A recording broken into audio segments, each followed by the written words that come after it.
देख रहे हैं SPN9 न्यूज और स्वागत है आपका हमारे खास प्रोग्राम में। मैं हूं आपके साथ अभिलाष। जहां एक तरफ लोकसभा चुनाव की तारीखों का ऐलान आज शाम को होने वाला है, वहीं बीती शाम मिनिस्ट्री ऑफ एक्सटर्नल अफेयर्स यानी कि MEA की तरफ से प्रेस कॉन्फ्रेंस की गई और 14 फरवरी को हुए पुलवामा हमले के बाद भारत की एयर स्ट्राइक को लेकर MEA ने काफ़ी सारी बातें कही। साथ ही जो पाकिस्तान ने 27 फरवरी को काउंटर अटैक किया, उस पर भी जमकर बरसे हैं MEA प्रवक्ता रवीश कुमार।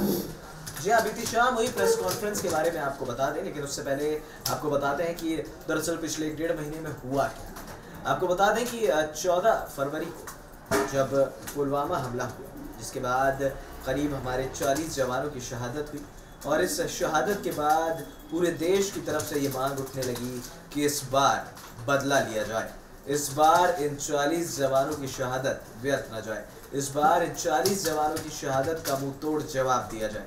हालांकि आपको बता दें कि 14 फरवरी को जो हमारे CRPF का जो काफिला जा रहा था और उसके बाद जिस तरह से कायराना हमला उन पर हुआ और उसके बाद प्रधानमंत्री नरेंद्र मोदी ने खुद ये बात कही थी कि अब जो आग लोगों के दिल में है वो आग मेरे दिल में भी है। सेना को सारी छूट दे दी गई है, सेना तय करेगी कि कार्रवाई किस तरह से होनी चाहिए। हालांकि ये भी खबर आई कि बाद में सेना एक्शन में आई और उसने जो पुलवामा के जो मास्टरमाइंड था और जैश का कमांडर, उसे भी मार गिराया और उसके बाद ये मांग उठने लगी कि अजहर मसूद को अब इंटरनेशनल क्रिमिनल घोषित किया जाए, इंटरनेशनल टेररिस्ट घोषित किया जाए, जिसकी मांग MEA के मुताबिक US, ब्रिटेन और फ्रांस ये बात कह चुके हैं कि हम अब इस बार मसूद अजहर को नहीं छोड़ेंगे। UN में ये मुद्दा उठ चुका है। हालांकि भारत के पास भी बिल्कुल पुख्ता सबूत हैं। हालांकि बाद में पाकिस्तान ने जिस तरह से एक मुकर जो गया पाकिस्तान, उन्होंने कहा कि ये हमला जैश ने नहीं किया है और है तो आप सबूत दें। डोजियर सौंपा भी गया पाकिस्तान के विदेश सचिव को, लेकिन डोजियर सौंपने के बावजूद कोई कार्रवाई अब तक पाकिस्तान ने नहीं की। बीते दिन ये खबरें भी आई कि नहीं, पाकिस्तान कार्रवाई के मूड में पूरी तरह से लगा है, लेकिन अब ऐसा लगता है कि बिल्कुल भी पाकिस्तान अपनी हरकतों से बाज नहीं आएगा।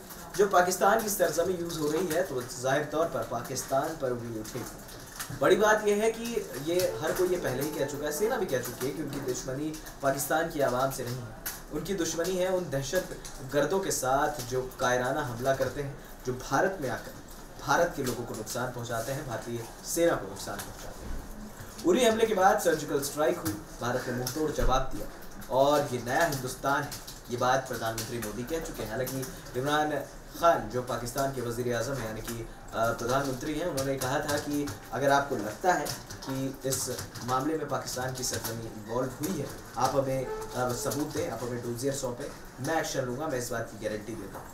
और अगर आपको ऐसा लगता है कि भारत पाकिस्तान पर हमला करेगा और पाकिस्तान चुप बैठेगा तो पाकिस्तान रिटेलिएट करेगा और पाकिस्तान ने वही किया। हालांकि 14 फरवरी के बाद जब पूरा देश हिला तो कितनों की शहादत हुई हम सभी जानते हैं। इसके बाद जिस तरह से CRPF काफिले पर हमले के बाद सेना ने मुंहतोड़ जवाब दिया। 26 फरवरी जो तय तारीख थी, रात को जब देश सो रहा था, प्रधानमंत्री के खुद बोलते, जब देश सो रहा था तब हमने पाकिस्तान की नींद उड़ाई और कई ठिकानों पर एयर स्ट्राइक की। मिराज 2000 विमानों ने पूरी तरह से आतंकी ठिकानों को निस्तनाबूद किया।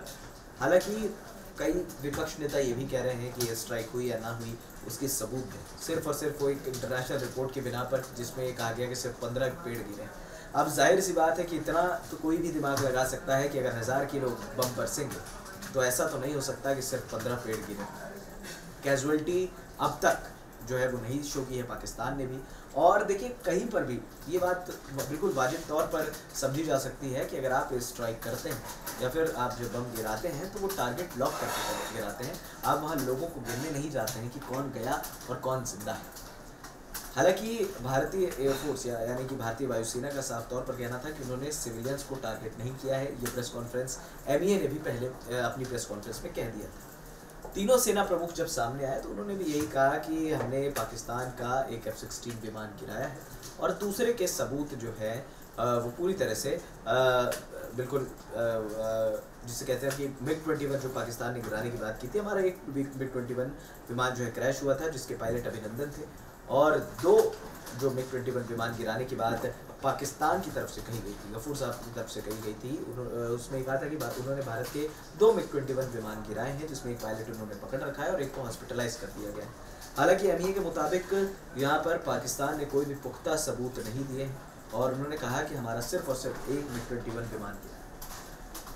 MiG-21 विमान गिराने के बाद अभिनंदन के साथ क्या हुआ ये सभी जानते हैं। अभिनंदन करीब 60 घंटे पाकिस्तान की कैद में रहने के बाद वापस आए। जिनेवा कन्वेंशन 1949 के तहत उन्हें रिहा किया गया, उन्हें रिलीज़ किया गया और ये साफ था कि अब पाकिस्तान को मुंहतोड़ जवाब मिलेगा। 2001-2008 के बाद हम कितने शांत बैठे हम भी जानते हैं। हम कभी जवाब नहीं देना चाहते, हम शांति का स्वरूप माने जाते थे। इमरान खान ने भी अपनी जब प्रेस कॉन्फ्रेंस की, उन्होंने कहा कि पाकिस्तान नया पाकिस्तान है और वो इस तरह की हरकत नहीं करेगा, हमें क्या मिलेगा इस तरह की। जब इस तरह की हरकत होती है, जब आपकी सरजमी इस्तेमाल होती है तो आप पर ज़ाहिर तौर पर उंगलियाँ उठेंगी। और जैश-ए-मोहम्मद ने जिस तरह से जिम्मेदारी ली, एमईए ने कहा कि पाकिस्तान जो है वो जैश का प्रवक्ता बनकर बात कर रहा है, आतंक पर कार्रवाई करने की बजाय भारत पर उंगली उठा रहा है और ये साफ तौर पर देखा भी गया। इस बात को कोई भी डिनाई नहीं कर सकता है। जब 26 फरवरी को हमने स्ट्राइक की, बालकोट हमने एयर स्ट्राइक की, वहाँ पर भी कई आतंकी ठिकानों को हमने नेस्तनाबूद किया। हालांकि जब एयर स्ट्राइक के बाद ये बालकोट से करीब 50 से 60 किलोमीटर दूर है एबटाबाद वो एरिया है जहाँ पर अमेरिका ने ओसामा बिन लादेन को घुसकर मारा था और उसके बाद अब भारत ने भी स्ट्राइक किया है। भैया आप जब एक्शन नहीं लोगे तो हम एक्शन लेंगे, भारत का साफ तौर पर कहना था। और वायुसेना ने एक बहुत बोल्ड और एक बड़ा कदम उठाया जिसमें 0% कैजुअलिटीज़ भारतीय सेना की तरफ से थी और ज़्यादातर ठिकानों को हमने ख़त्म किया भारत सरकार के मुताबिक। इसके बाद जब मसला उठने लगा कि नहीं यार ये चुनावी हथकंडा हो सकता है, पाकिस्तान की तरफ से भी ये बातें हैं, लेकिन मैसेज तो क्लियर था।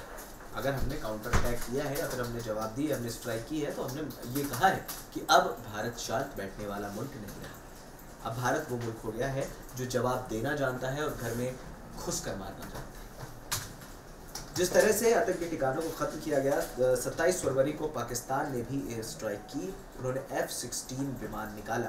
हालांकि यहाँ पर यह भी कहा गया कि पाकिस्तान की तरफ से कि उन्होंने JF-17 का इस्तेमाल किया है।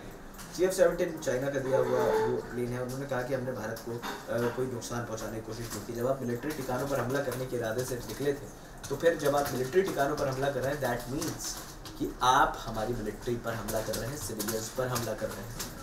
ये कहीं से भी सही नहीं है।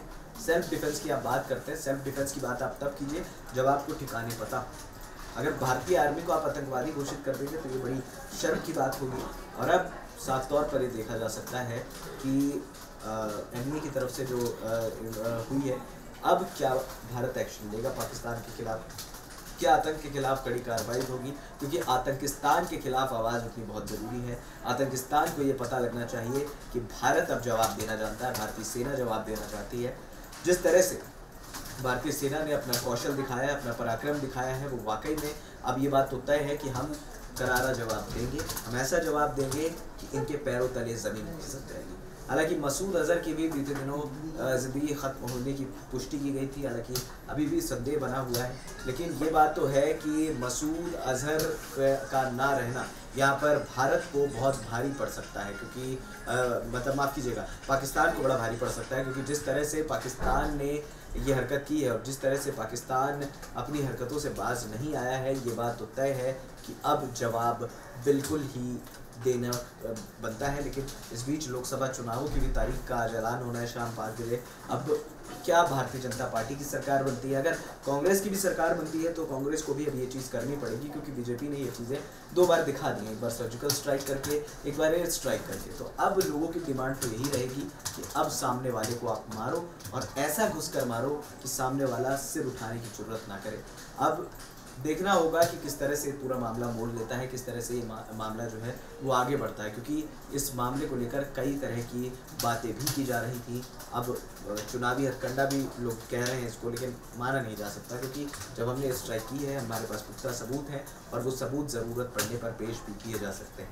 देखना होगा कि इस बार पाकिस्तान इस मामले में क्या एक्शन लेता है आतंकिस्तान के खिलाफ, क्योंकि अब ये बात साफ है कि आतंकियों को अब बर्दाश्त नहीं किया जाएगा। ऐसे लोगों को बिल्कुल बर्दाश्त नहीं किया जाएगा जो हमारे भारत को नुकसान पहुंचा रहे हैं, हमारे देशवासियों को नुकसान पहुंचा रहे हैं, हमारी आर्मी को नुकसान पहुंचा रहे हैं। फिलहाल इस खास प्रोग्राम में इतना ही, हमें दे दीजिए इजाज़त। और हाँ, हमारे चैनल SPN9 न्यूज़ को सब्सक्राइब करना मत भूलिएगा। नमस्कार।